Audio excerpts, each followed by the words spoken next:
I need like theme music, like before the show starts, like I just want to come out, like he just hit like a huge like big power chord on a guitar, like some like really like ominous words like "time to play the game" or something stupid like that.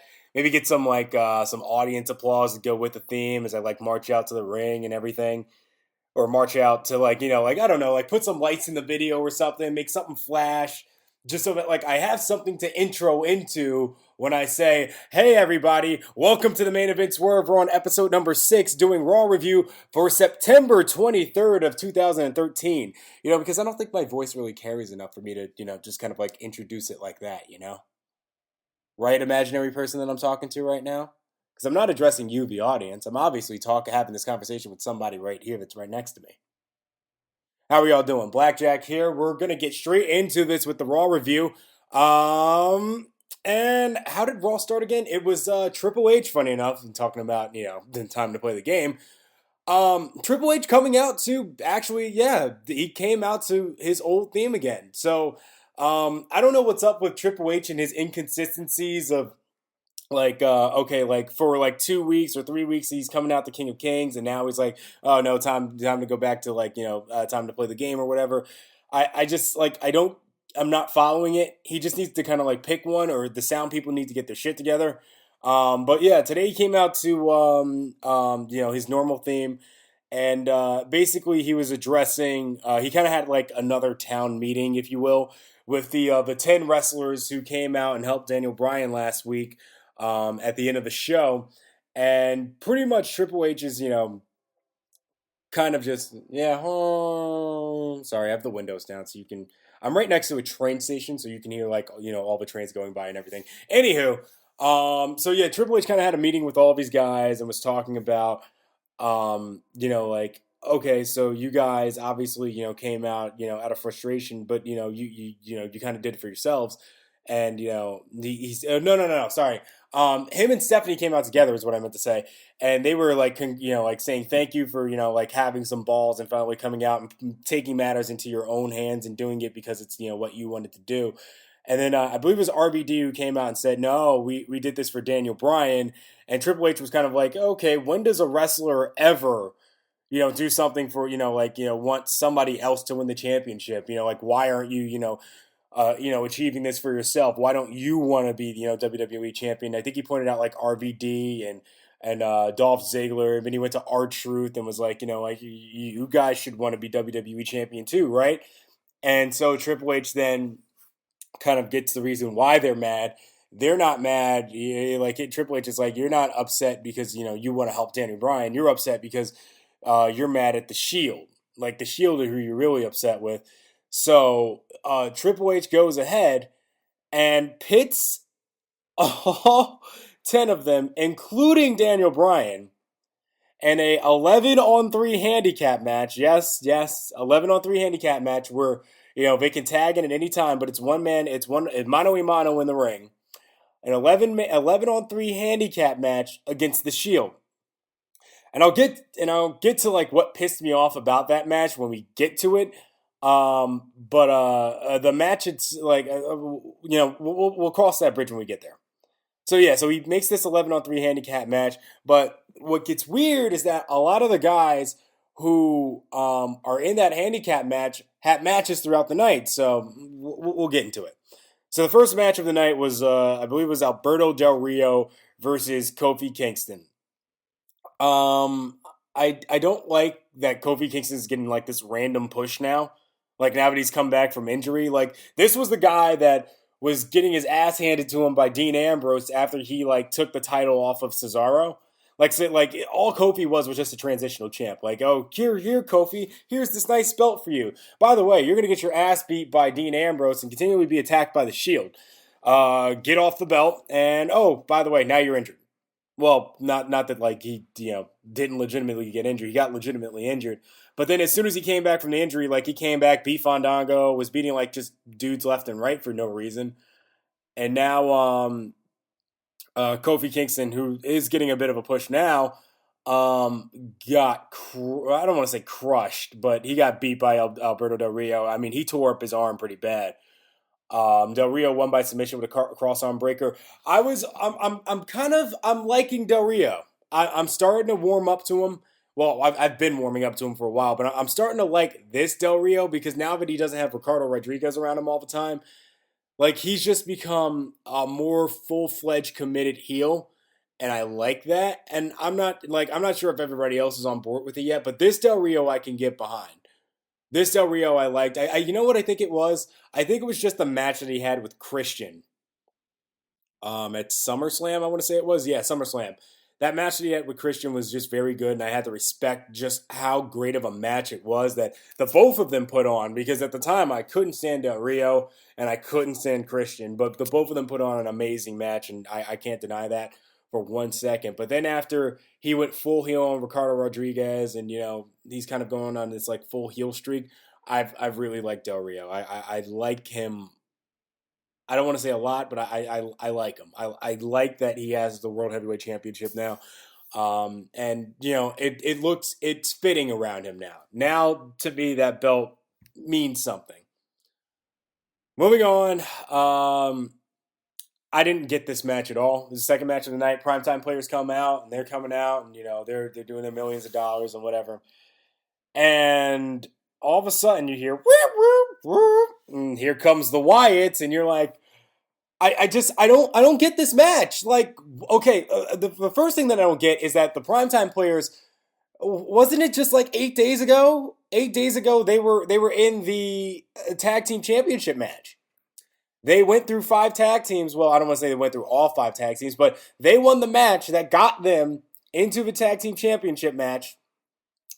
They had a very good match against the Shield. They looked great, even though they lost. But then all of a sudden, you come back next week. They're not in the number one contenders match all of a sudden for to face the Shield at Battleground.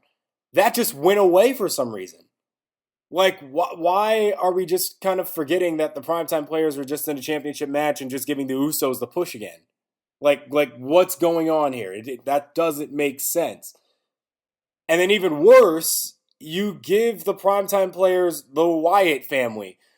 And we all know the Wyatts can't lose right now. They're not in a position to lose. They're going to win. They're going to win every match they're in right now.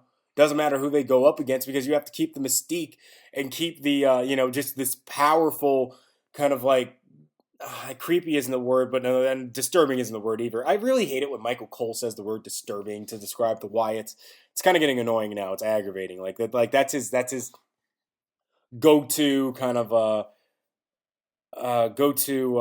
just it's just like the word that he has to use to describe them. Like, I wish you would just open your vocabulary a little bit and just kind of like appreciate how great the Wyatts are. Like, they're not creepy. Granted, yes, they're kind of like in-ring presence is very disturbing in a way. That's fine, but I don't know. I hate how Michael Cole kind of like just sells them as, oh, they're just creepy. But yeah, Wyatt family goes in and whew, man, the Wyatt family actually working in a match is awesome. I like it. I like that Luke Harper and what's the one other one, Eric Rowan, that they actually worked in the match. Eric Rowan wore the sheep mask throughout the match, which I thought was kind of hilarious, but kind of added that like that really like just that really kind of scary, like this guy, like what is this guy gonna do to me? Like I do, like you're just very very intimidating, even though it's a sheep mask. I like that. And then Luke Harper, holy shit, did he deliver a clothesline from hell to Titus O'Neil, and JBL like legit marked out for it, just like legit was like, what a clothesline. And he like it, like, I don't know if like through words I could hear this, but I could have almost pictured JBL jumping out of his seat and yelling that. Like he got legit excited for it. Wyatt's got the pin. Then Bray Wyatt got out of his rocking chair, came after Darren Young, put him in the Sister Abigail. That's all done. And I'm just sitting here, I'm like, why the primetime players? Why aren't we doing this to like... I mean, I guess at some point the Wyatts have to face legitimate competition, and the primetime players did work a little bit. I mean, if Titus O'Neil got off of Ura against the Wyatt family, then that means that he got some work in. But in that same respect, Why are we feeding primetime players to the Wyatt family? Like, why aren't we giving them? I mean, I liked it when they gave them. Oh no, actually, no, I didn't. I don't want to say I liked it, but it made more sense when they gave him like Justin Gabriel and like Zack Ryder. But I guess after a while, you just can't give the Wyatt family's jobbers all the time. They have to work against someone, right? So I guess I'm justifying WWE right now, even though I hate it. But yeah, I guess that's the reason why they gave him the Wyatt family. Then Triple H and the Miz were backstage, or no, Miz was being interviewed by that girl, what's her name, Renee Young, and during the interview, Triple H comes out and he's like, "Okay, you're gonna go interview the Big Show on Miz TV. I'm gonna give you your time. Go on, go do your thing." And then the Miz goes and has Miz TV, and he's interviewing the Big Show, and Miz said something really stupid.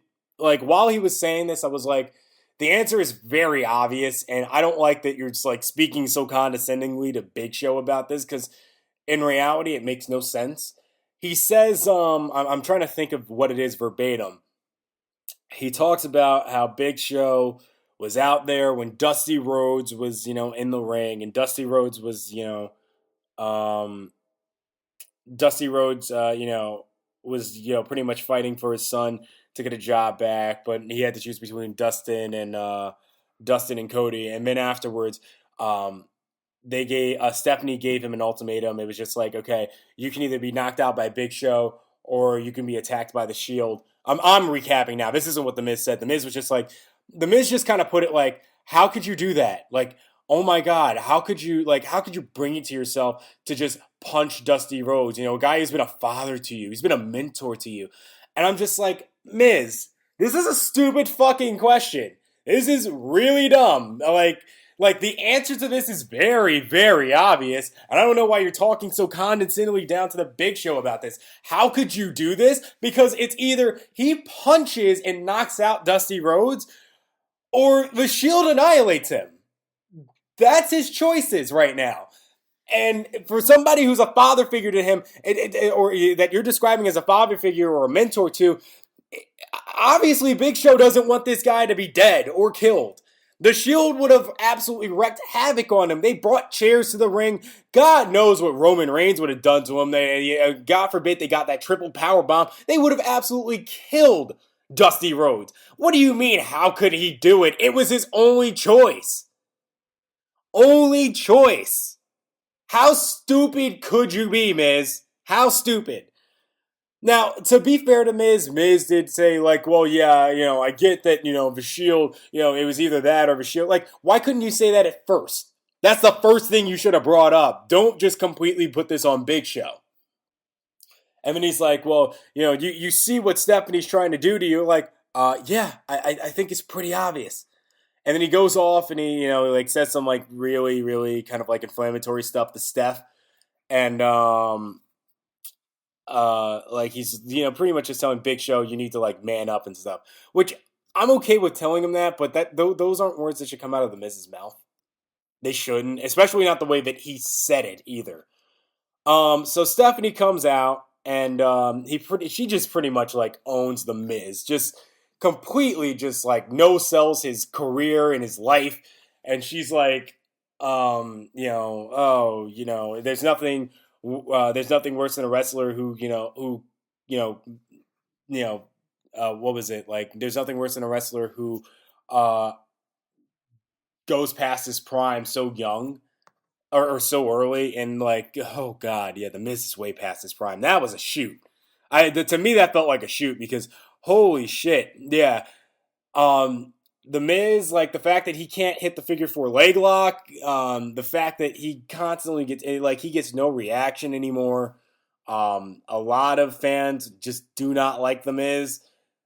Like this felt like a legit shoot, or that like Steph was speaking on behalf of the crowd there, or not the crowd, just the fans in general. And I mean, Steph just let him have it, and then she straight up said, "Big Show, knock him out." And after she said that, Miz makes his like, what do you mean knock me out? What, why?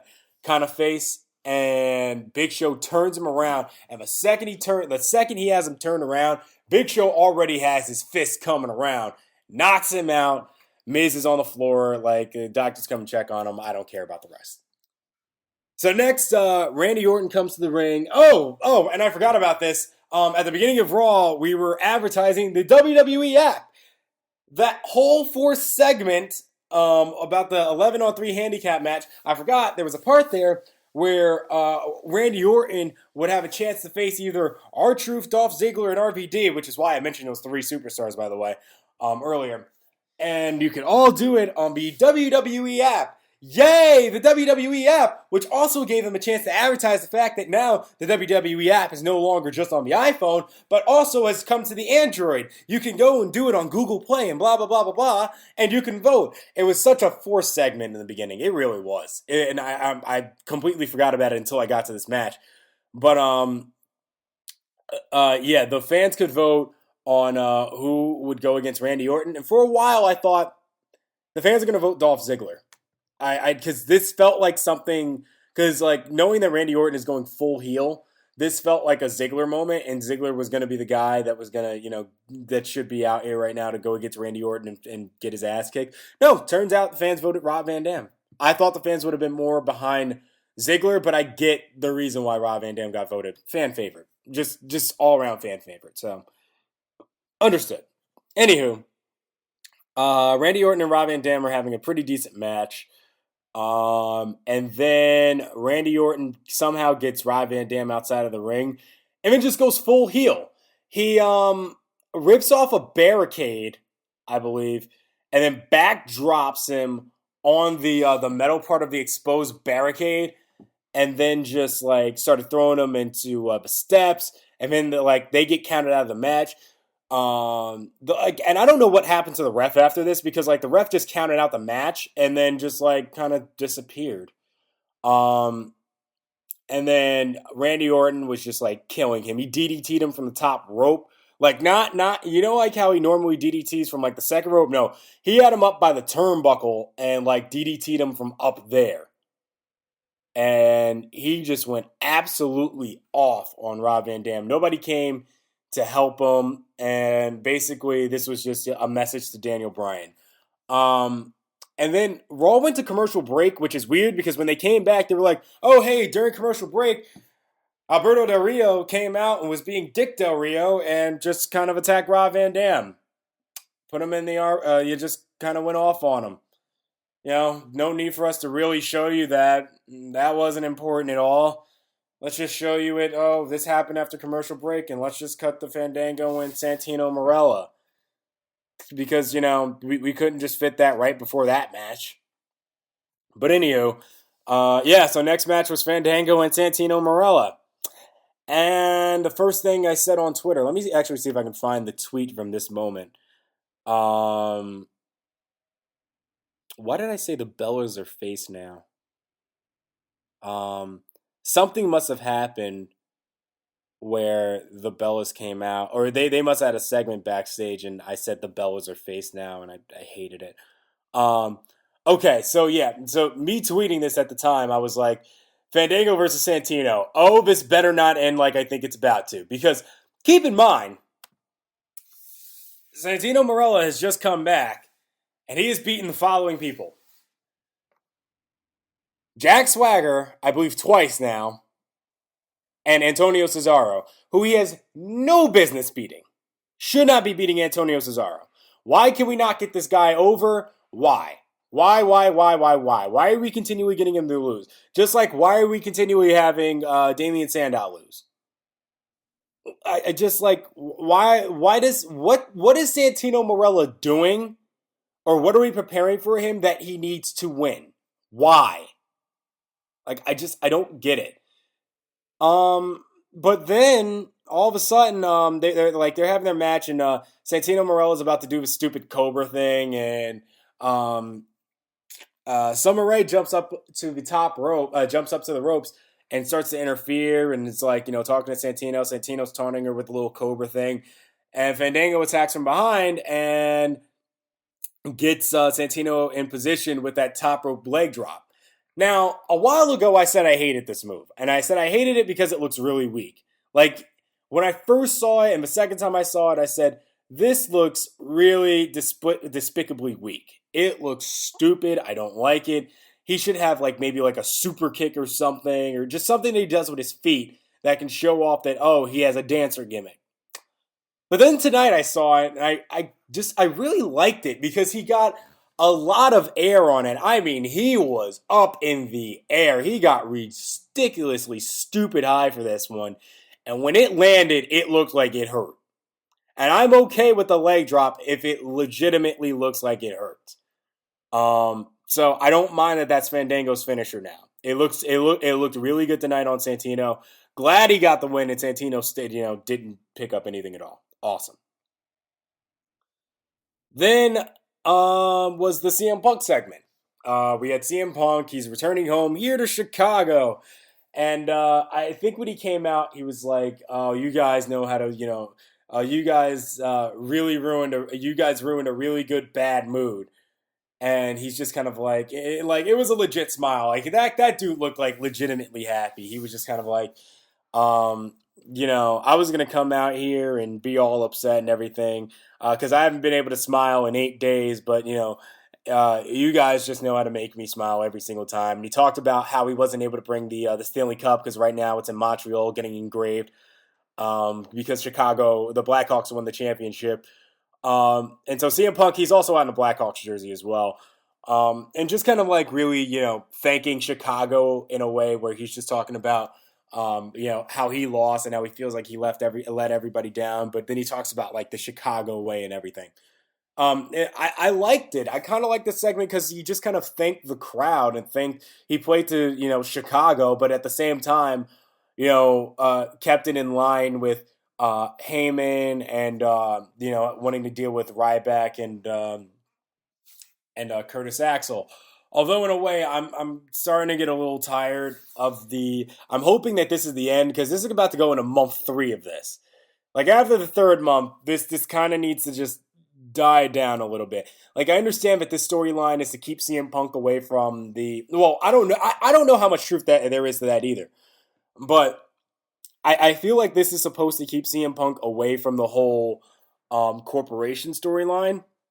Because let's be honest, the last time CM Punk and Triple H like faced off, or like they were they were on the other side of the like one was heel, one was face, or whatever, or they were going up against each other.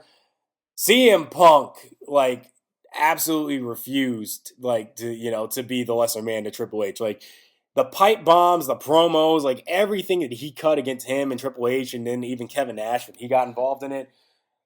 I mean, like it was lethal. And there's no way that CM Punk is just gonna sit in the back and just like let this go on. CM Punk would like absolutely go off on Triple H, and it would just ruin the storyline. So having this Paul Heyman distraction makes sense, but in that same regard, I don't like it because well, no. I'm. It's not that I don't like it. It's I'm starting to get tired of it because it's like we've done this already. CM Punk wants to fight. Yes, you want to fight, Punk. We get it. You have this whole beef with Heyman. We get it. And we're finding ways to keep it going. We get it. But the storyline itself really hasn't changed, even though now he's gotten like his revenge on Heyman. Heyman just found a way to one up him by getting the pin. That's all. And now Ryback's involved, and now it's obviously going to be him and Ryback at Battleground. And I think this is a way to give CM Punk his legitimate win over Ryback. I think that's what's going to end up happening. But yeah, they have a promo, and CM Punk's just like, "I'm gonna rip your. I'm not just gonna break your. I'm not gonna break your face. I'm gonna rip your face off." And they're going back and forth. Oh, Paul Heyman comes out in like one of those motorized scooters for like fat people or for people who can't or like handicap. He comes out in one of those, and he's just out of control in this thing. And it stops working. I mean, CM Punk goes and he chases after him, but then Curtis Axel and Ryback like come out from the. Like they were somewhere by the edges of the stage, and they ran out to stop him. And Punk like tries to fight back, and he puts up a decent fight, but eventually Curtis Axel and Ryback just kind of put him in his get it together. They put him in his place. Ryback does I think it was like a gorilla press slam through a table, and they were like up on top of like some audio stuff. And I mean, whew. it legitimately looked like it hurt. But like I'm almost getting like in the same respect that John Cena being the underdog, like I've gotten tired of that just because I can't believe it. At least this I can believe CM Punk getting beat up and just like being dominated. Sorry, and being kind of like just put through a table. But it's like this has happened a lot. Like this kind of needs to stop. Like I get that it's just like ruthless aggression against Punk, and it's gonna be this back and forth between him and Heyman. But like I'm kind of tired of it, Like every single week, it seems like CM Punk comes out with like more bandages and more stitches in his head, more staples in his head, and like he's always bleeding. I'm just like, can this like just tone down a little bit? Like, can't we just like have a nice conversation and some nice words once in a while? Like, I'm just tired of the constant like vicious beatings. Although, I mean, it does make for great storyline, but it's getting repetitive. So then after that, they come back from commercial, and CM Punk is like being treated by the medical staff and whatnot. And while this is happening, we're completely no selling the fact that the Divas are coming out. I mean, the camera is totally focused on CM Punk. No fucks given about the fact that Natalya is coming out, Naomi and Cameron are coming out. Just completely no soul the fact that a Divas match is going on. By the way, it's a 10 Diva tag team match, which is who the fuck booked that? Who thought that was a good idea? So it's Natalya, Naomi, and Cameron whose entrances you don't even see. You see the Brie of the Bellas entrance, and Nikki is back in wrestling again. Great. Now we can pretty much say that the bitching on Total Divas about her injury was completely overblown. Because we knew she was going to come back. Like, oh, my career is over. No, it's not. First of all, you were John Cena and Daniel Bryan, and now it's publicized, like legitimately publicized. And on top of that, Daniel Bryan is getting stupid over. Brie Bella is still keeping you relevant, and now you're back and you can do your stupid twin magic shit, or just have this like I don't understand why they're constantly like in the foreground of everything with the divas. They always are, even when like the storyline isn't supposed to be focused on them. They still get like these stupid little pushes, and I hate their theme song too. Their theme song is the most annoying thing ever. But you get like every time, without fail, I find the mute button on my remote and mute it until they're done. So yeah, it was those five, and it was AJ Lee who was the only one who got her entrance music hit for her team of Layla, Oksana, Tamina, like, and what is Tamina Snuka doing here? And Alicia Fox. It was another 2-minute Diva match. And the only reason I ever get upset with these Diva matches is because they're a part of the Raw program. And if you're going to make it a part of Raw, make it watchable, please. Like, this is what I'm investing my time in. Really would love it if the Divas matches were actually good. Be really great if you could make Natalya believable. She's from the Hart family, can actually wrestle. Like, why is she losing so many times and not legitimately, feuding with AJ for the title, which is what I thought was going to happen when on SmackDown AJ Lee beat Naomi, and they had Natalya out there in commentary. Oh, and by the way, her commentary, boy, her on commentary was really repetitive too. Like I want to like I always want to side with Natty and like see her get this push, but her you have to just watch it. Like she just kept saying like really silly cliche things.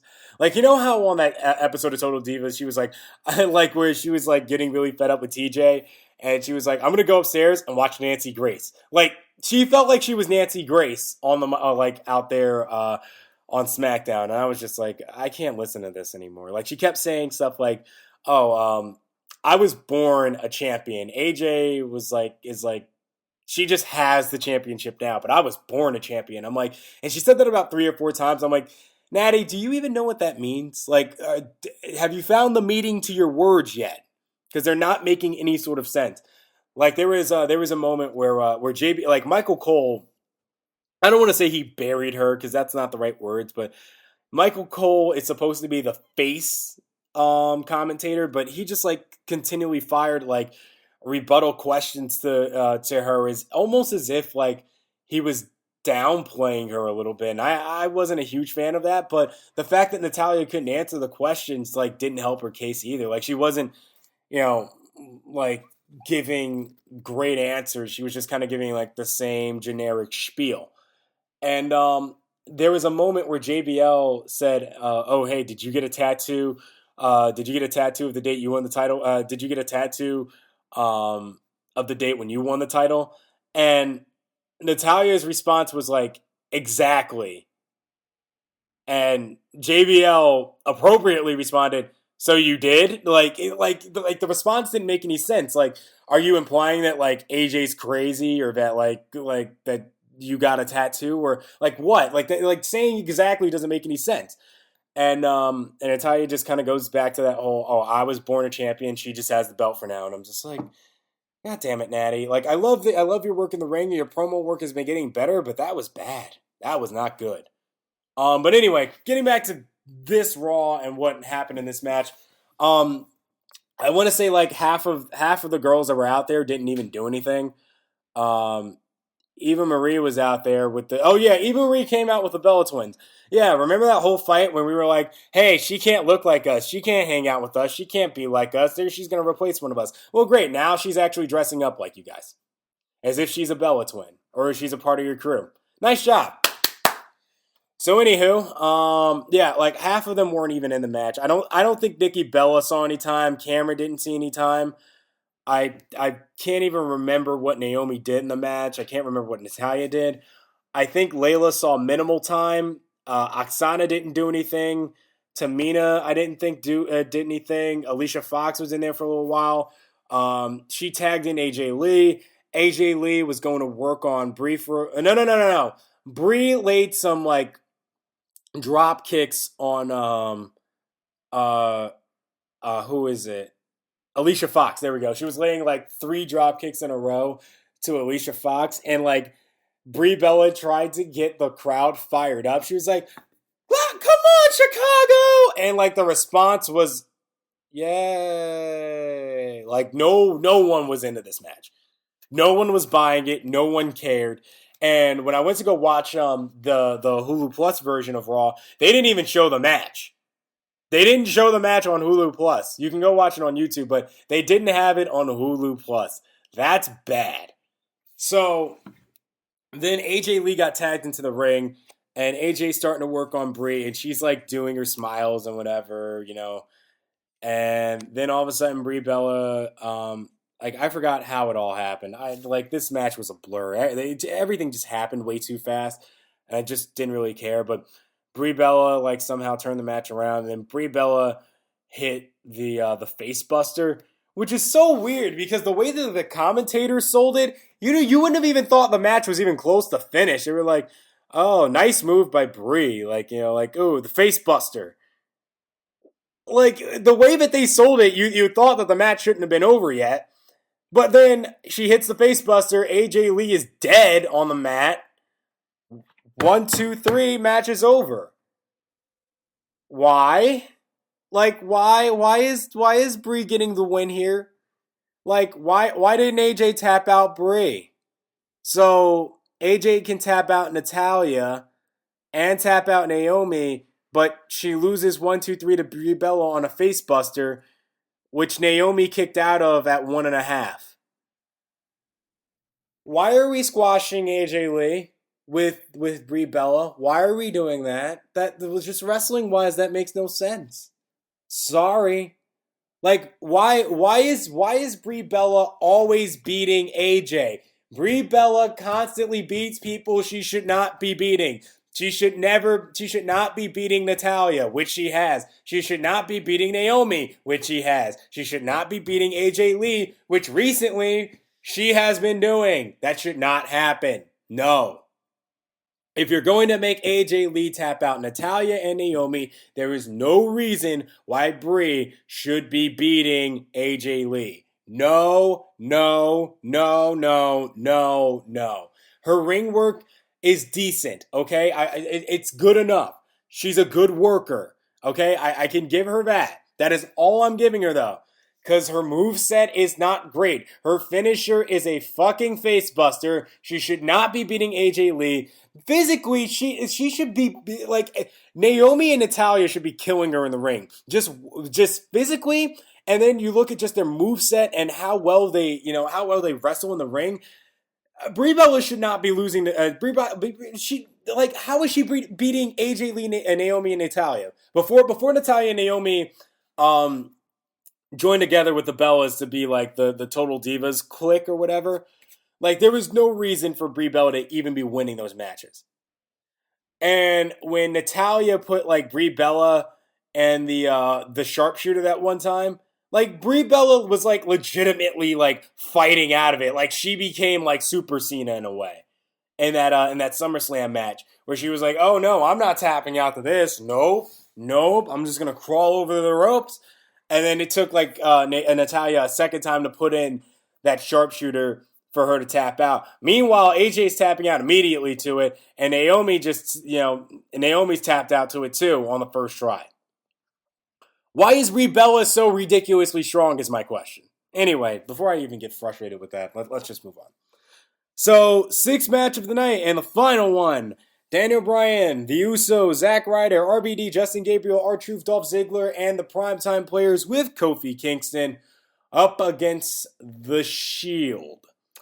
This crazy 11-on-3 elimination match where like you can tag in anybody at once, but it's one-on-one in the ring. And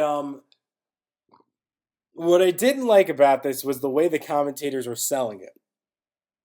Like when who was the first one to get pinned? I believe the first person to get pinned was RVD. Yeah, RVD was actually the first one out of this match. Granted, RVD was wrestling injured, like he was all bandaged up and everything.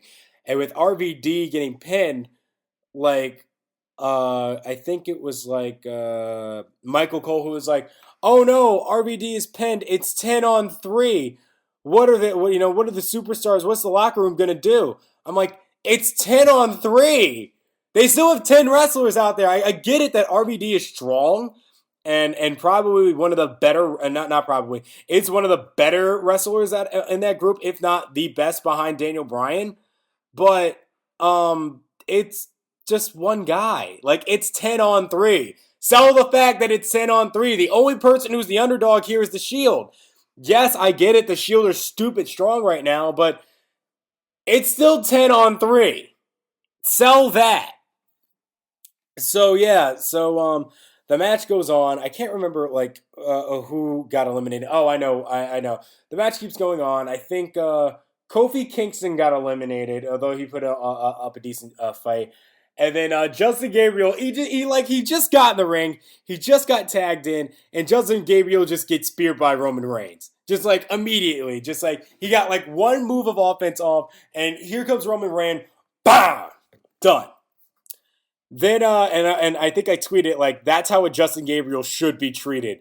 And then right afterwards, Zack Ryder came out, and Zack Ryder got some offense in on Roman Reigns. He was actually doing pretty good. And then he got Roman Reigns in the corner, and he was setting up for the broski boot, and he was like, "Woo, woo, woo!" And as soon as he started charging, fucking Roman Reigns was having none of that. Speared him. And I was like, and that's usually how a Zack Ryder gets treated. 1, 2, 3, pin, done. Now it's like 7-on-3. Daniel Bryan comes in the ring, gets some offense on Roman Reigns, and then I can't remember how it got set up this way. I think, Daniel Bryan started hitting the drop kicks in the corner to Roman Reigns, and then he hit a big move. I can't remember what it was, and then he tagged in the Usos, one of the Usos. I can't remember which one it was. I think he tapped in John, got him in, hit him with a super kick. He hit him with like one of those like really loud super kicks to the chest, which knocked over Roman Reigns. And then he tags in Jay. Jay comes in off the top rope with a splash and pinned Roman Reigns. 1, 2, 3. Yeah, and Uso is the first ever person to ever pin or have Roman Reigns, like Roman Reigns has never submitted, but the first person to pin Roman Reigns, who we've been keeping untouchable, even to guys like Daniel Bryan, who reasonably should be able to beat Roman Reigns. Because we want to make Roman Reigns look really strong and powerful. He loses and gets pinned by Jey Uso. And I get it, some of the tweets were like, oh, it's a family thing. But even then, I'm just like, really? To the Usos, though? Is this to put them that over? Really? And I'm like, all right, whatever. You know what? The Usos have been all right. To be fair to them, they have had some decent ring work. They are pretty good. They're kind of fun to watch. But why are the Usos getting this monster push again? Like, wasn't it just the primetime players last month? Like, why are we putting them to the back now? So then afterwards, the primetime players got eliminated, and then R-Truth got eliminated too. But then Dolph Ziggler comes in and eliminates. Oh yeah, because Ambrose was taking control. And by the way, Ambrose's face when Roman Reigns got eliminated was hilarious. Like he was in absolute like shock. Like that man looked like he'd like seen God or something. And but then he eliminates. I think he eliminated like the primetime players and R-Truth. So I mean, we're getting all the black people out of here, and nobody wants to help the black people. But then Dolph Ziggler ends up pinning Dean Ambrose. Another big move, but I'm really confused how they're doing this. Like, is Dolph Ziggler really competing for the U.S. Championship again, or is that what we're doing? Like, I understand that Ambrose needs a feud with somebody, which I'm glad that it's at least Ziggler. Like, he's feuding with someone who's between a mid and upper card. I can't figure out what Ziggler is right now, but at least it's not like Ambrose is feuding against I don't know, Kofi Kingston or something. At least it's Dolph Ziggler, who has been a two-time world heavyweight champion. And so, yes, they beat Ambrose and Reigns now, and now Rollins is in the ring by himself. And this is what's making me believe that by Battleground, they're going to be at least, the like belts are coming off of the Shield. And I feel like the Shield is going to eventually turn on the corporation. I just can't figure out when. So Ziggler, they finish them off, and then everybody that's left, like it's 4-1, and just like fucking Seth Rollins is just there by himself, and he's just like fuck, what do I do? And so all four of them, just like all four guys, just come in the ring and just jump him, just beat the shit out of Seth Rollins, which eventually sets up the knee for Daniel Bryan. Daniel Bryan hits him with that. Daniel Bryan hit him with a flying headbutt first, and then set up the running knee. Got his yeses in. Boom, hits him with that knee. It's over. Like Seth Rollins sells it like crazy. Match is over. Everybody celebrates. It's all good and fun. Now we're just waiting on Battleground whenever it comes up. Overall, I thought this Raw was a little sloppy. It was kind of all over the place. There were a lot of things I didn't like. A few good points, but just like really, really kind of all over the place and sloppy. Hopefully they tighten things up for SmackDown or the next Raw, but hey, whatever. Just as long as I don't have to see another 10-man tag team Divas match again, I'm okay with anything that's not that at this point. Like it should, like right now, like that should just be AJ and Natalya feuding. That's what it should be. Instead, we turn this into like Total Divas versus True Divas or whatever they're trying to sell this as. And it's just not working because the other divas that are part of this True Divas team, they're getting no shine in this. None. I mean, they're there. They're people, but they don't do anything. So what's the point? All right, that's all I got for this one. Probably going to do this next week and talk about whatever happens next week on Raw and on SmackDown. Main event Swerve number 6, Blackjack out of here, 2-1, out.